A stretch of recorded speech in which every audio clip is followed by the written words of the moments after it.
Rimouski, joins-toi à la grande famille des Jeux en devenant bénévole.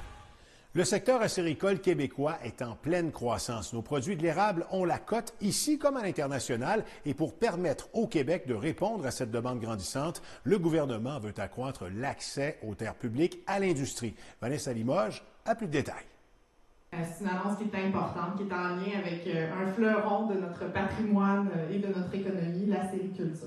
C'est dans une érablière de Saint-Eugène-de-Ladrière que la ministre des Ressources naturelles et des Forêts a dévoilé ce matin le plan du gouvernement pour développer l'acériculture en forêt publique. Et on souhaite développer, offrir de la prévisibilité à moyen, court et long terme aux acériculteurs. C'est ce signal-là avec le plan d'action et le plan directeur ministériel qu'on envoie.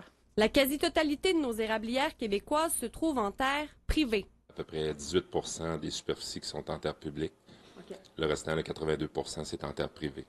Mais on voit à un moment donné qu'il va y avoir une saturation au niveau des terres privées. Le plan d'action du ministère devrait donc faciliter l'accès à la forêt publique pour les nouveaux acériculteurs ou ceux qui souhaitent ajouter des entailles à leur entreprise. Il y a des régions vraiment qui ont des potentiels qui sont énormes à développer. Fait que c'est important de bien isoler, de bien identifier ces potentiels-là pour la croissance qu'on a à venir. On a une petite perte de vacuum.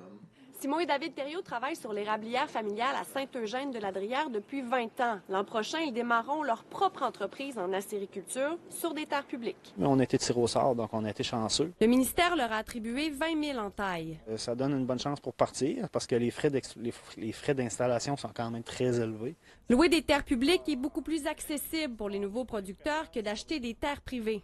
Les terres valent tellement cher, des terres vierges, des érablières vierges qui ne sont pas exploitées en ce moment, ça coûte une fortune. Donc, on n'est pas capable, en tant que relève, si on n'a pas déjà un gros support financier, d'acheter la terre et de l'installer. Il faut trouver des alternatives. Ces alternatives-là, ça passe aussi par les terres publiques. Ça diminue énormément les coûts d'exploitation. On est capable, après ça, d'avoir des entreprises rentables où on peut employer des gens, faire vivre des gens, des familles au complet. Ici au Bas-Saint-Laurent, on est probablement des régions les mieux placées pour parler de la sériculture. On a des énormes entreprises, donc on a des terres publiques à profusion. On a beaucoup de territoires à exploiter encore. Alors que les ventes et les exportations de sirop d'érable sont en hausse, les producteurs acéricoles prévoient qu'il faudra ajouter environ 120 millions d'entailles au Québec. Démarrer des entreprises avec un potentiel d'un nombre d'entailles comme 20 000, 25 000 entailles, c'est sur les terres publiques qu'on les identifie, ces potentiels-là. Vanessa Limoges, TVA Nouvelles, Saint-Eugène-de-Ladrière. Spectant Rimouski a procédé aujourd'hui